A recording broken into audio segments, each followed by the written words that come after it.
May malamig na rin sa kaunti. Kasi pag pumunta yung araw dito banda, dito yung Saudi. O dito, sa December. Pag pumunta yung araw dito, December, January, malamig dito. Kasi Iba naman ang lamig sa Saudi, ano? ba? Malamig lang siya. Kasi yung singaw lang, tunaw lang yun dito. Antarcticus yan? Ay, Antarctic. Dito sa Australia, init. December. Diyan sa baba naman ng Australia, malamig dyan? Ito. Pag lumipat yung araw naman dito, tag-init din sa July. Oo. Dito taglamig naman dito. Taglamig dito.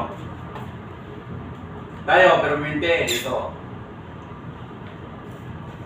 Madaanan ka sa araw. Yan lang. Mahirap. Hindi makarating yung araw dun sa atin kasi